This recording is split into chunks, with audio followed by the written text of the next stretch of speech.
Bien, dans le Seigneur, je vous salue dans le précieux nom de notre Seigneur Jésus-Christ. De la bienvenue sur cette chaîne, l'unique véritable Dieu, où je partage la parole vivante, la parole efficace, la parole créative, celle qui était au commencement. Au commencement était la parole. La parole était avec Dieu, la parole était. Je souhaiterais aider chacun de nous à se rapprocher de Dieu afin de développer une relation d'intimité avec Dieu. Et oui, bien, mes frères et sœurs en Christ, connecter l'univers véritable Dieu, c'est de s'édifier via la parole. Il est écrit dans Matthieu 4, l'homme ne vivra pas seulement de pain, mais de toute parole qui sort de la bouche de l'Éternel. Connecter l'univers véritable Dieu, c'est de partager. Je connecte cette chaîne pour partager la parole de Dieu. Et je vous prie, bien mes frères et sœurs, après vous être édifiés, de partager autour de vous afin d'aider à l'éducation des autres. Connecter le véritable Dieu, bien mes frères et sœurs en Christ, c'est de grandir spirituellement. Deux possibilités s'offrent à vous. La première, c'est de s'abonner via YouTube sur l'univers véritable Dieu ou encore sur Facebook, Bat Divine Family. De la sorte, vous allez recevoir plus d'enseignements, ce qui vous permettra de grandir spirituellement. Et oui, bien mes frères et sœurs en Christ, grandir spirituellement vous permettra, bien mes frères, de vous rapprocher davantage de votre Dieu. Mes frères et sœurs en Christ, il est écrit dans la parole de Dieu, il y aurait plus de joie au ciel, juste pour un seul pécheur qui se repent, pour 99 justes qui n'ont pas besoin de repentance. Et oui, bien mes frères et sœurs en Christ, je vous invite donc à vous joindre à moi, afin qu'ensemble nous partagions au maximum la parole de Dieu. Et sur ce, plusieurs personnes vont se repentir et se convertir. La parole touchera les vies, elle changera les vies, elle transformera les vies, elle illuminera les cœurs, elle édifiera les vies. De la sorte, nous allons inonder le ciel de joie et encore de joie. Merci, Seigneur. Bien-aimés dans le Seigneur, passons en prière. Dieu de bonté, Dieu d'amour, Dieu de miséricorde, Alpha, Oméga, je bénis ton nom ce matin, je t'élève, je t'honore, je t'élève, je t'acclame. Je célèbre ta grandeur, le Dieu qui dit la chose s'accomplit, l'unique véritable Dieu, c'est toi. Merci pour ce nouveau matin, pour ce nouveau jour. Merci pour la santé divine, la protection divine, la sécurité divine. Merci pour le souffle de vie. Comptez parmi les vivants, nous sommes infiniment reconnaissants. Esprit Saint, viens sanctifier les lieux. Dresse autour de moi un mur de feu afin d'éloigner toute influence négative qui pourrait nuire à ma prière, à la sécurise-la. Conduis-la afin qu'elle parvienne agréablement aux oreilles de mon Dieu. Merci, Saint-Esprit. Père, je te dis merci pour ce moment précieux et précieux où je viens partager la parole qui est au commencement, cette parole qui vit. Oui, Père, que cette parole s'ensémence dans les cœurs, ô Dieu grand, qu'elle porte dans les vies. Le Dieu qui sait le faire, l'honneur, la gloire et l'adoration te reviennent pour les siècles des siècles au nom puissant de Jésus-Christ. Je t'ai prié. Amen. Frères et sœurs en Christ dans le Seigneur, poursuivons par la lecture de Jean 20 à partir du verset 23. Là, il est écrit, ceux à qui vous pardonnerez les péchés, ils leur seront pardonnés, et ceux à qui vous les retiendrez, ils leur seront retenus. Il est bien évidemment écrit dans Luc 23, 34, Jésus dit, Père, pardonne-leur, car ils ne savent pas ce qu'ils font. Ils se partagèrent ses vêtements en tirant au sort. Nous pouvons lire dans Matthieu 6 à partir du verset 12, pardonne nos offenses, comme nous pardonnons aussi à ceux qui nous ont offensés. Ne nous induis pas en tentation, mais délivre-nous du mal, car c'est à toi qu'appartiennent dans tous les siècles le règne, la puissance et la gloire. Si vous pardonnez aux hommes leurs offenses, votre Dieu céleste vous pardonnera aussi. Mais si vous ne pardonnez pas aux hommes, votre Père céleste ne vous pardonnera non plus vos offenses. Permettez-moi d'aborder un point très important, celui de mourir en soi et de naître en Christ. Via la repentance et la conversion, nous étions de leur nombre, loin du Père, loin de la source, loin de notre premier amour. Par la grâce de Dieu, nous sommes repentis et convertis. Qu'en est-il de mon prochain? Créature merveilleuse, admirable, unique, mais loin du Père. Il est écrit dans la parole, mon peuple périt par manque de connaissance. Conscient de ce fait, je vous prie de vous joindre à moi afin qu'ensemble nous partageons la parole. La parole les atteindra après s'être édifiés. Ils reviendront à leur premier amour via votre canal. Ils vont se repentir et se convertir. De la sorte, nous allons inonder le ciel de joie et encore de joie. Je consacre la deuxième partie de mon enseignement à cela où j'apporte plus de détails pour ce qui est de la repentance et la conversion et je fais suivre la prière. La troisième partie fait suite à la deuxième. Il est question de la nouvelle vie. Les choses anciennes sont passées. Voici toutes choses sont devenues nouvelles. Et oui, frères et sœurs en Christ, permettez-moi de rebondir aux thématiques que nous avions déjà abordées. En début d'année, nous avons parlé de la méditation. Conscient de ce fait, du fait que Dieu a un calendrier pour notre vie, du fait qu'il nous a fait créatures merveilleuses, admirables, uniques, du fait que Dieu nous aime et détient la mission pour laquelle il nous a créés. Oui, frères et sœurs en Christ, nous nous rapprochons de notre Créateur. Via la méditation, nous allons chercher le Dieu qui nous a aimés le plus. Et pendant la méditation, nous recevons la parole par la foi. De la deuxième thématique que nous avions partagée. Au fur et à mesure que nous allons donc développer cette relation d'intimité avec Dieu, oui, frères et sœurs, nous mettons en application l'amour de Dieu. De la thématique qui suivait. Pendant la période pascale, Christ est mort à la croix de Golgotha. Le troisième jour, il est ressuscité. Et oui, frère, il a dit, Père, pardonne-leur car ils ne savent pas ce qu'ils font. Oui, frères et sœurs en Christ, tout est accompli. L'œuvre de la croix ne doit pas être vaine. Oui, frères et sœurs en Christ, d'où notre enseignement, où nous avons partagé la puissance de la résurrection. Nous avons suivi par le nom de Jésus. Oui, frères et sœurs en Christ, nous avons touché le nom de Jésus, qui est pour nous un nom très précieux. Nous allons en prière, nous allons toujours prier au nom de Jésus-Christ. Nous appuyons sur ce nom-là. Frères et sœurs en Christ, nous allons vers Dieu dans l'humilité, d'où cette thématique qui suivait aussi. Et lorsque nous vivons en communion avec lui. Oui, frères et sœurs en Christ, vivre en communion avec lui, frères et sœurs en Christ, nous développons encore cette vie, la vie de sainteté, d'où la thématique sur la sanctification. Vous serez saints car je suis saint. Frères et sœurs en Christ, pendant la Pentecôte, nous avions donc touché le Saint-Esprit. Alors, frères et sœurs en Christ, le Saint-Esprit se manifeste en nous, comme mentionné dans la parole de Dieu. Ne savez-vous pas que votre corps est le temple du Saint-Esprit? Votre corps est le temple du Saint-Esprit. Il est question de comprendre que l'Esprit Saint habite en nous. Alors, à partir du moment où l'Esprit Saint habite en nous, frères et sœurs en Christ, l'Esprit Saint prend le total contrôle et l'Esprit Saint nous instruit, il nous inspire, il nous enseigne, il nous corrige. Oui, frères et sœurs en Christ, nous n'avons plus la capacité, mais c'est le Saint-Esprit qui nous dirige. D'où cette thématique, le Saint-Esprit. Comment vivre dans la sanctification. La sanctification s'opère par le Saint-Esprit. Vive, frères et sœurs en Christ. Il est écrit dans Romains 15, 16, d'être ministre de Jésus-Christ parmi les païens, m'acquittant du divin service de l'évangile de Dieu, afin que les païens lui soient une offrande agréable, étant sanctifiés par le Saint-Esprit. Voyez-vous, le Saint-Esprit sanctifie.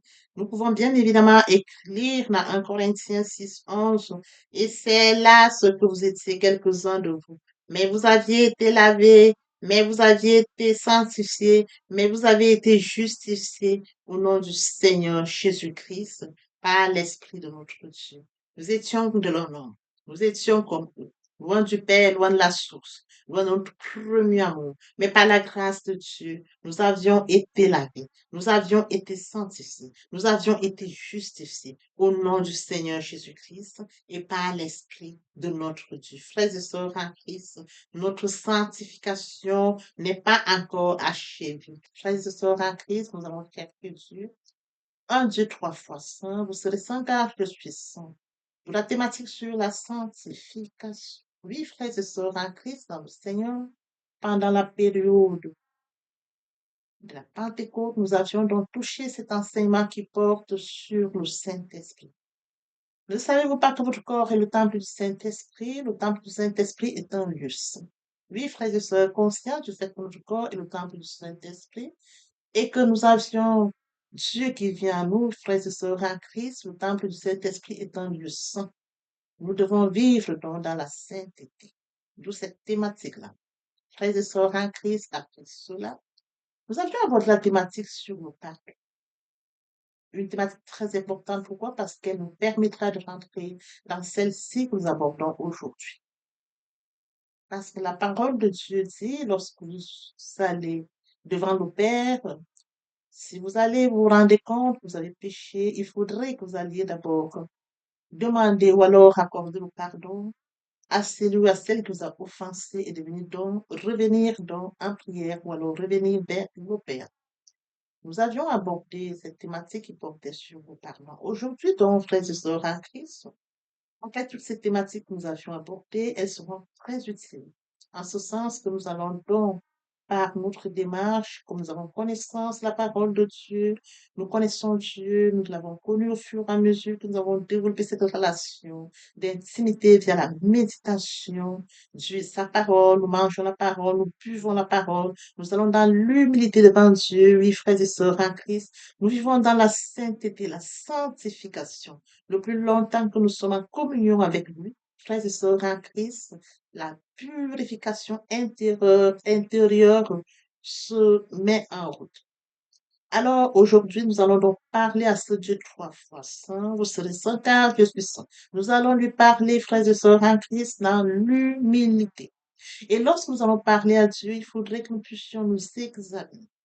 Ai-je péché? Ai-je offensé? L'importance, frères et sœurs, comme elle est écrite dans Ésaïe 59, ce sont vos fautes qui mettent une barrière entre vous et votre Dieu. Oui, frères et sœurs en Christ, conscients de ce fait, il est très important que nous puissions demander pardon. Nous avons affaire à un Dieu trois fois saint. Nous devons pardonner ceux qui nous ont offensés.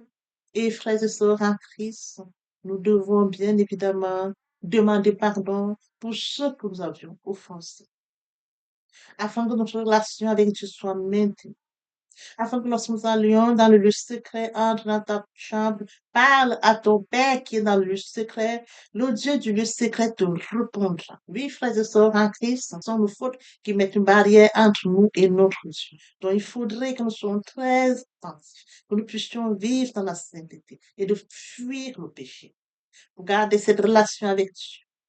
Oui, frères et sœurs en Christ, nous allons donc poursuivre aujourd'hui notre enseignement intitulé La prière. Frères et sœurs en Christ, poursuivons par la lecture de Psaume 145 à partir du verset 1. Je t'exalterai, ô mon Dieu, mon roi, et je bénirai ton nom à toujours et à perpétuité. Chaque jour, je te bénirai et je célébrerai ton nom à toujours et à perpétuité. L'Éternel est grand et très digne de louange et sa grandeur est insondable. Oui, frères et sœurs en Christ, il est bien évidemment écrit dans Psaume 100 à partir du verset 4.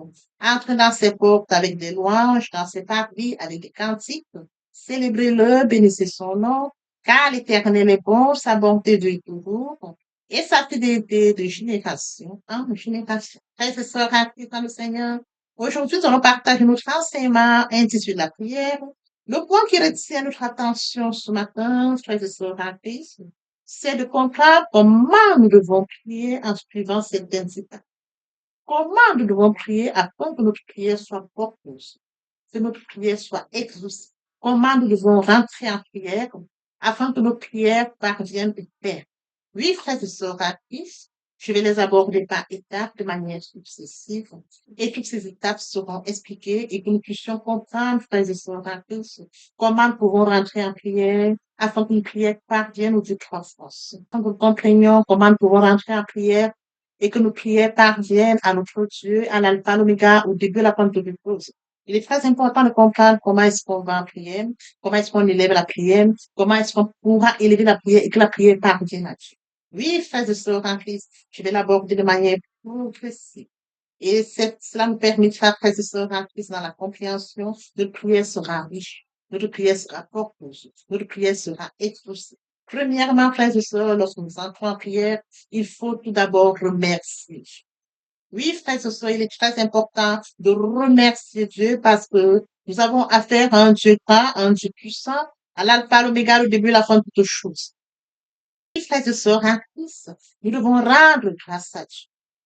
Comme mentionné dans Éphésiens 5, rendez continuellement grâce pour toutes choses à Dieu, le Père, au nom de notre Seigneur Jésus. Nous commençons par rendre grâce à Dieu pour le souffle de vie. nous lui disons merci. Pour sa présence continue, nous lui disons merci. De compter parmi les vivants, nous lui disons merci. Nous commençons par là.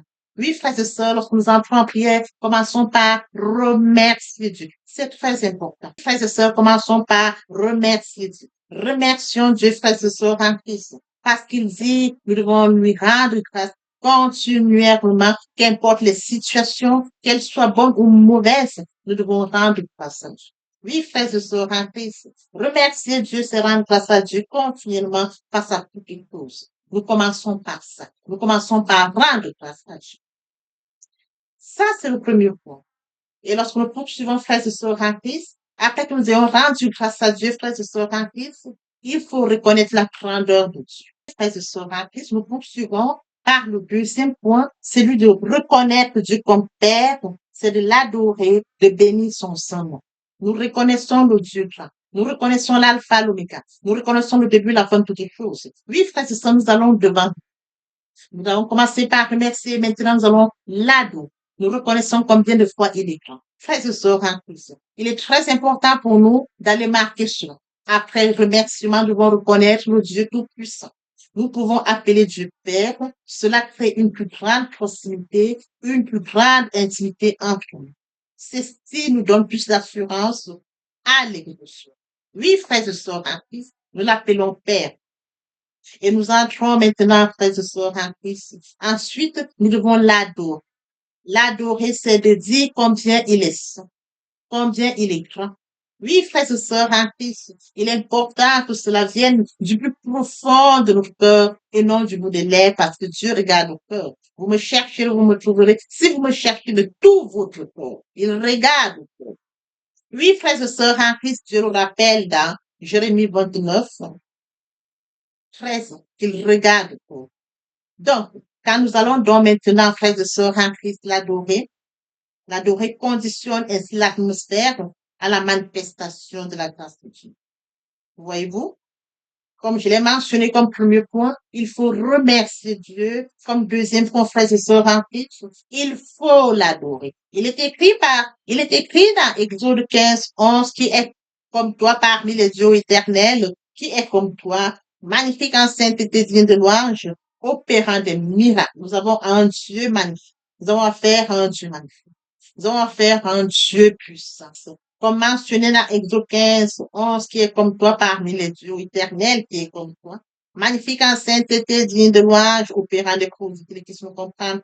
Il est l'incomparable Dieu. Il est l'incomparable Dieu, frères et sœurs. Il est magnifique en sainteté. Il est trois fois. Digne de louange, frères et sœurs en Christ. Nous devons nous opérant des prodiges. Nous pouvons poursuivre dans la même lancée, Psaume 104, entre dans ses portes avec des louanges. On entre dans ses portes avec des louanges, dans ses parvis avec des cants, dans ses parvis avec des cantiques. Célébrez-le, bénissez son nom, car l'Éternel est bon, sa bonté du toujours et sa fidélité de génération en génération. Comme premier point, il faut remercier Dieu. Comme deuxième point, reconnaître que Dieu est Père, l'adorer, le bénir, bénir son nom. Nous allons donc poursuivre dans la même lancée par le troisième point, qui est celui de se confesser. Il est très important de se confesser, frères et sœurs en Christ. Lorsqu'on va se confesser, c'est de demander pardon. Oui, nous sommes tous pécheurs. Nous sommes pécheurs, frères et sœurs en Christ. Nous commençons par nous confesser, demander pardon à Dieu. Proverbe 28, 13, celui qui cache ses transgressions ne prospère point, mais celui qui les avoue et les délaisse obtient miséricorde. Plus nous allons les avouer, nous les délaissons, la miséricorde est là. Le plus longtemps que nous allons cacher, frères et sœurs en Christ, elle va créer une barrière entre nous et notre Dieu, comme mentionné dans Ésaïe 59.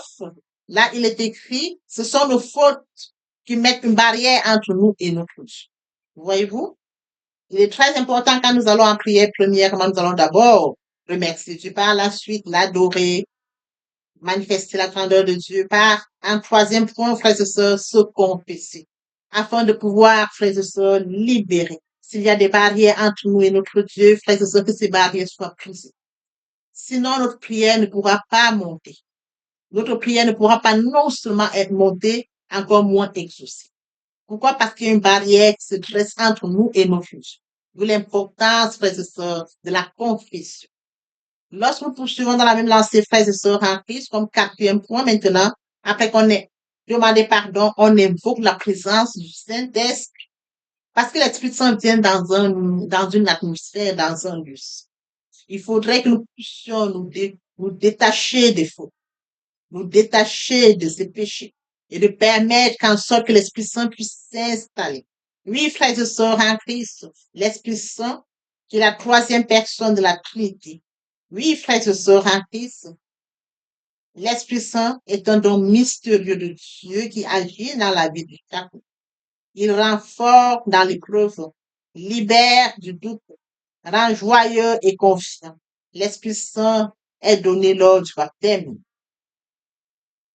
Oui, frères et sœurs en Christ, comme mentionné dans Matthieu 28, 19, allez, faites de toutes les nations des disciples, les baptisant au nom du Père, du Fils et du Saint-Esprit. Voyez-vous? Allons faire de toutes les nations, baptisons-les au nom du Père, du Fils et du Saint-Esprit, dont l'Esprit Saint viendra maintenant prendre total contrôle pendant que nous allons en prier. L'Esprit Saint prendra le total contrôle pendant la prière parce que, frères et sœurs en Christ, Dieu est esprit. Nous invoquons le Saint-Esprit. Il est bien évidemment écrit dans Éphésiens 6, 18, faites en tout temps par l'Esprit toutes sortes de prières et de supplications, veillez à cela avec une entière persévérance, priez pour tous les saints. Frères et sœurs en Christ, la présence du Saint-Esprit est très importante lorsque nous suivons toutes ces étapes pour que nos prières soient efficaces, pour que nos prières soient porteuses. Frères et sœurs en Christ, après que nous ayons passé l'étape, nous avons fait l'appel du Saint-Esprit, nous allons poursuivre maintenant nous allons poursuivre par l'intercession. C'est quoi l'intercession? C'est de prier pour les autres. Donc, avant que nous allons en prière, nous avons des sujets de prière. Alors, voilà le moment opportun de pouvoir présenter chacun des sujets à Dieu. Il est très important de mentionner qu'à chaque sujet de prière, nous devons référencier les versets bibliques, un ou plusieurs versets bibliques, pour appuyer, n'est-ce pas, frères et sœurs en Christ. Chaque sujet de prière qui sera présenté à Dieu. Pourquoi cela? Parce que Dieu est sa parole. Nous allons parler au Dieu de la parole. Nous appuyons sur sa parole. Nous lui confions la situation à laquelle nous faisons face. Voyez-vous? Donc, comme je vous disais, Dieu lit dans nos cœurs, connaît le mouvement de son esprit, il en comprend le langage. L'esprit n'intercède que selon la volonté de Dieu, et ce n'est que lorsque notre esprit est en harmonie avec l'esprit de Dieu que sa volonté s'accomplit et ne tarde pas en notre faveur. Nous devons laisser la place au Saint-Esprit d'intercéder en notre faveur, comme mentionné dans Romains 8, 7.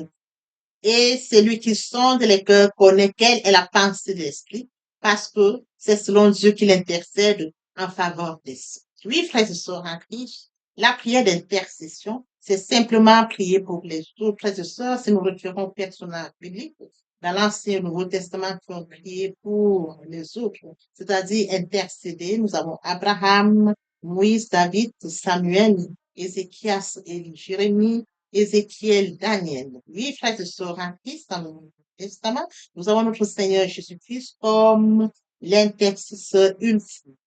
Par conséquent, frères et sœurs, une prière chrétienne devient une prière d'intercession, puisqu'elle est offerte à Dieu par Jésus a détruit la barrière qui nous séparait de notre Dieu en mourant sur la croix.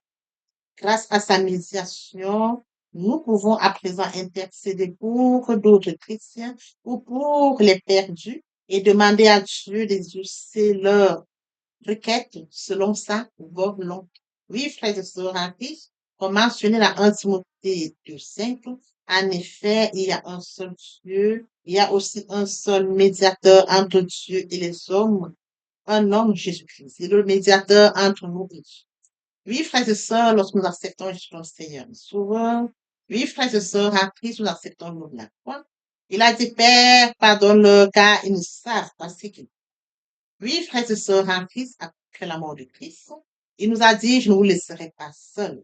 Je vous enverrai le Saint-Esprit. Il intercède à la droite du Père, en notre faveur. Oui, justement, c'est pour cette raison qu'il est le médiateur, le seul médiateur entre Dieu et les hommes.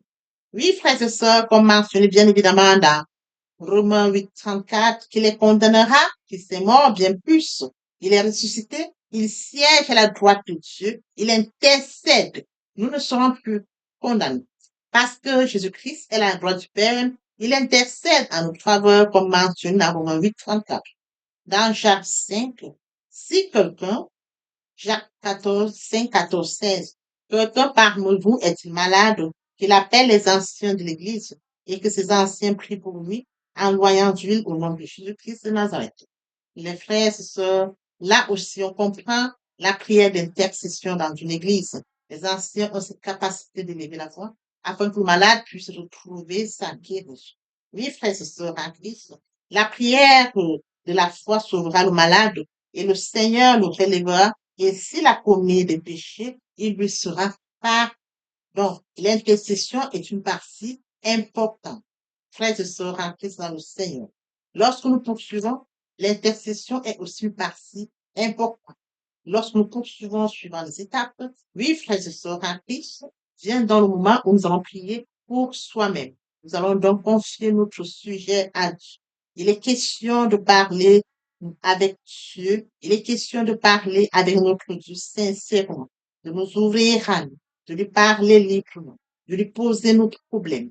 Oui, frères et sœurs, connaître, faire connaître à Dieu nos besoins par des prières et des supplications. Comme mentionné dans Daniel 6. Lorsque Daniel sut que le décret était écrit, il se retira dans sa maison où les fenêtres de la chambre supérieure étaient ouvertes dans la direction de Jérusalem. Et 3 fois par jour, il se mettait à genoux, il priait et il louait son Dieu comme il le faisait auparavant. Voyez-vous, il a conscience, il a information du décret. Qu'est-ce qu'il fait? Ayant déjà une relation d'intimité avec Dieu, frères et sœurs en Christ. Il court, frères et sœurs, il rentre en prière pour confier la situation à Dieu, pour confier cette situation à laquelle il fait face. Il est conscient qu'il a reçu avec Dieu. Il est conscient que Dieu a le contrôle de sa vie. Il sait que Dieu est le seul de pouvoir le libérer de cette situation. Voyez-vous? Et lorsqu'il a sa relation avec Dieu, frères et sœurs, il confie maintenant, il se confie à Dieu via la prière. Il va donc parler au Dieu 3 fois saint de la situation à laquelle il fait face. Il est bien évidemment écrit dans Luc 11 à partir du verset 9. Et moi, je vous dis, demandez et l'on vous donnera, cherchez, vous trouverez, frappez et l'on vous ouvrira. Quiconque demande reçoit, celui qui cherche trouve, et l'on ouvre à celui qui frappe, voyez-vous. Nous devons demander afin que nos joies soient parfaites. Nous devons demander afin que le Seigneur nous touche. Si nous demandons, nous en recevrons. Si nous frappons, la porte sera ouverte. Si nous cherchons, nous allons trouver. Oui, frères et sœurs en Christ. Il est bien évidemment écrit dans Jean 14, 14, si vous demandez quelque chose à mon nom, je le ferai. Nous demandons toutes choses au nom du Seigneur Jésus-Christ, parce qu'il est écrit, si vous demandez quelque chose à mon nom, nous demandons cela au nom du Seigneur Jésus-Christ.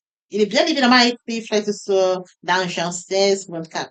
Jusqu'à présent, vous n'avez rien demandé à mon nom, demandez et recevez afin que votre joie soit parfaite. Il ne faut surtout pas oublier de lui dire que sa volonté soit parfaite. Oui, sa volonté soit parfaite parce qu'il a le calendrier de notre vie. Il va asseoir, il va regarder si ce que nous demandons, frères et sœurs en Christ, rentre dans sa volonté. Oui, frères et sœurs en Christ, si elle rentre dans sa volonté, frères et sœurs en Christ, nous serons exaucés. Et oui, frères et sœurs en Christ, notre joie sera parfaite. Après cette étape où nous parlons, frères et sœurs, de l'intercession, nous allons encore remercier Dieu. Nous allons commencer par remercier Dieu. Nous finissons toujours par remercier Dieu. Il est question de remercier Dieu de nous avoir écoutés, de nous avoir exaucés, de lui dire merci pour la santé divine, la protection divine, la sécurité divine. De lui dire merci, frères et sœurs en Christ, pour le souffle de vie.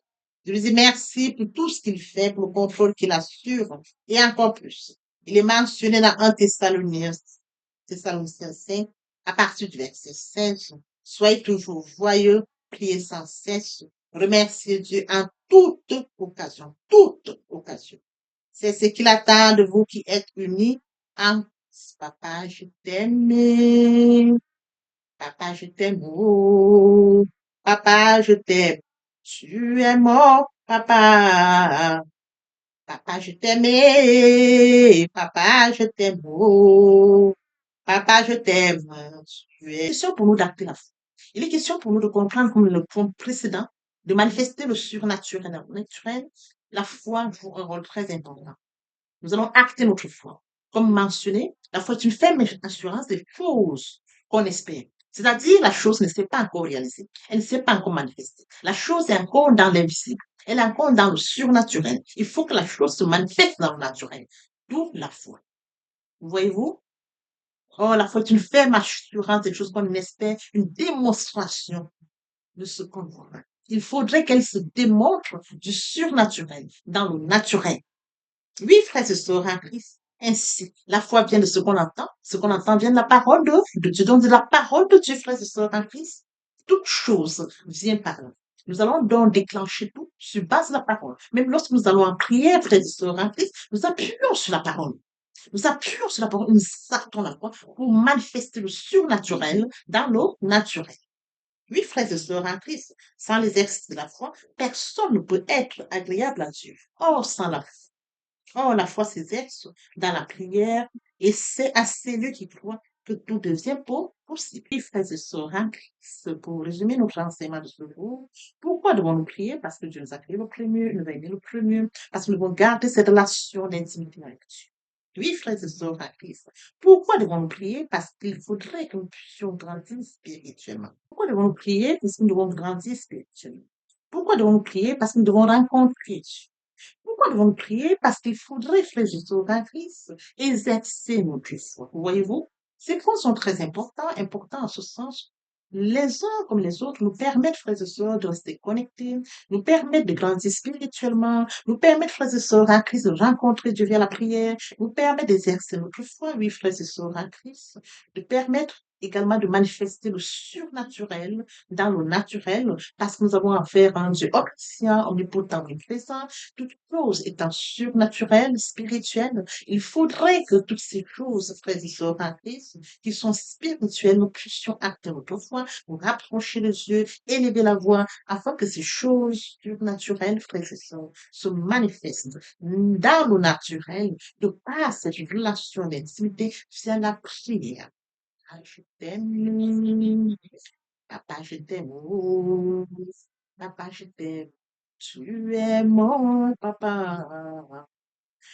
Ah, je t'aime, papa, je t'aime, oh, papa, je t'aime. Voici nous allons poursuivre les deuxième et troisième parties de notre enseignement. Partie très importante pour compléter cette première pour notre édification. Sur ce, je vous tends l'oreille pour la suite. Merci, Seigneur. La prière est aussi un moyen de communication. Elle nous met en ligne directe avec le Créateur de l'univers. Quand tu pries, entre dans ta chambre, ferme ta porte, et puis ton Père qui est là dans le secret, ton Père qui te voit dans le secret, te le prendra. Papa, je t'aime.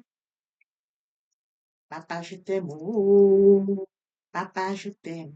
Tu es mon papa. Papa, je t'aime. Papa, je t'aime. Oh, papa, je t'aime. Tu es. Voici, nous allons poursuivre les deuxième et troisième partie de notre enseignement. Partie riche importante pour compléter cette première pour notre édification. Sur ce, je vous prie dans l'oreille pour la suite. Merci, Seigneur. Comment pouvons-nous devenir comme Christ? Premièrement, en étudiant les évangiles de Christ. Deuxièmement, l'évangile de Christ. Deuxièmement, en passant le temps dans la prière. Troisièmement, en étant rempli par le Saint-Esprit. Quatrièmement, en accomplissant son œuvre dans nos mondes. Papa, je t'aime. Papa, je t'aime. Oh, papa, je t'aime. Tu es mon papa. Papa, je t'aime, papa, je t'aime, oh, papa, je t'aime, tu es. Frères et sœurs, voici nous allons poursuivre les deuxième et troisième parties de notre enseignement. Partie riche importante pour compléter cette première pour notre édification. Sur ce, je vous prie dans l'oreille pour la suite. Merci, Seigneur. Jésus-Christ comme Seigneur. Tout homme qui vient vers le Seigneur Jésus-Christ dit, je t'accepte comme Seigneur et Sauveur. Il se laisse guider par le Seigneur Jésus-Christ. Lorsque vous l'acceptez, bien mes frères et sœurs en Christ, votre vie n'est plus sous votre contrôle. C'est lui qui vous guide. Vous n'avez plus le contrôle de votre vie. Vous sentez qu'on vous conduit comme le vent qui souffle. C'est écrit le vent souffle où il veut. Tu entends le bruit. Quand le Saint-Esprit est en vous, vous sentez, vous le ressentez que l'Esprit Saint est là. Mais c'est lui qui vous conduit. C'est lui qui vous guide. C'est lui qui vous oriente. Bien, mes frères et sœurs en Christ, après lecture de Jean 3:8, une illustration nous montre comment quand l'homme naît, quand un homme naît de nouveau, l'homme qui est né de nouveau se laisse conduire par le Saint-Esprit. C'est l'Esprit Saint qui le conduit. Il sent, il ressent la présence du Saint-Esprit. Il sait que le Saint-Esprit est présent en lui.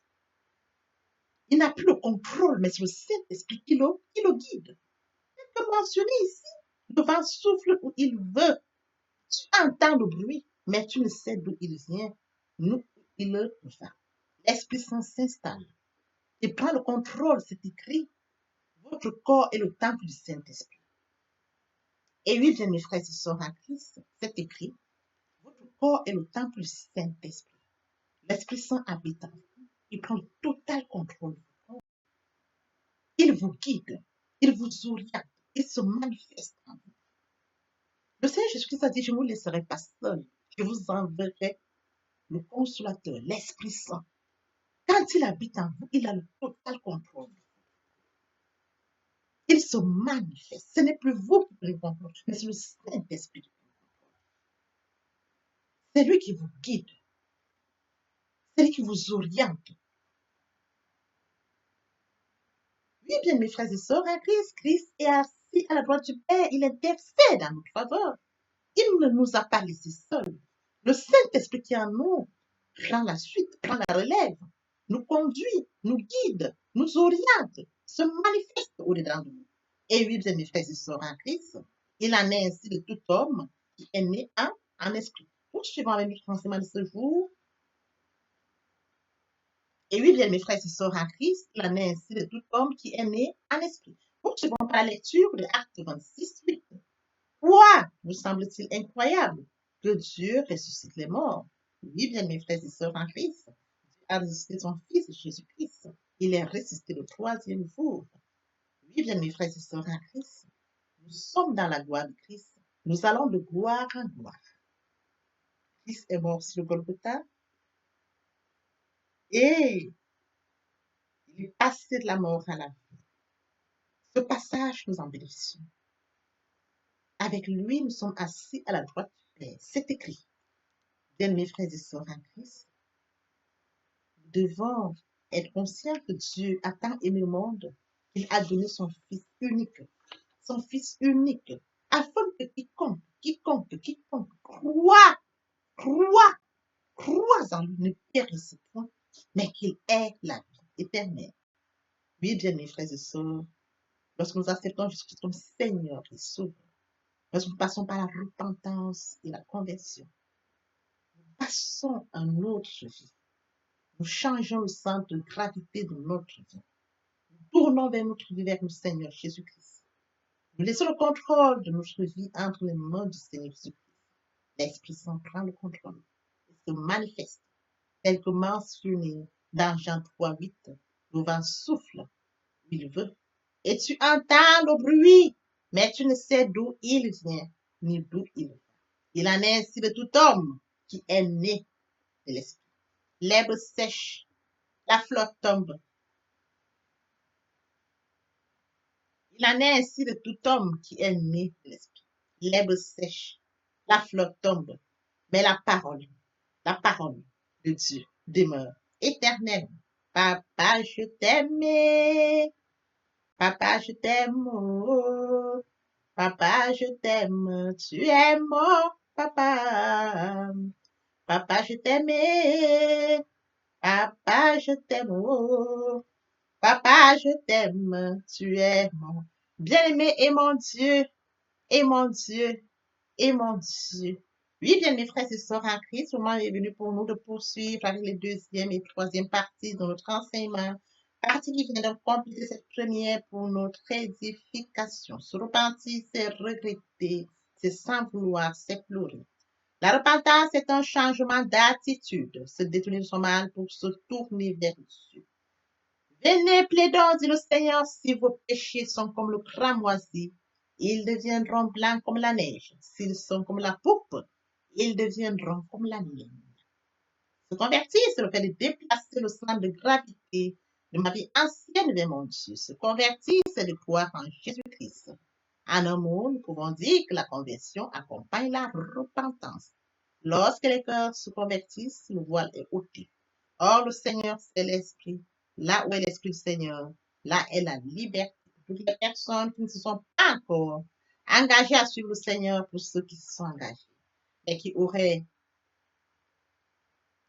pour ceux qui se sont engagés, et qui auraient abandonné quelque raison que ce soit, le moment est venu pour nous, bien-aimés frères et sœurs en Christ, de passer en prière via cette chanson. Miséricorde insondable, Dieu peut-il tout pardonner?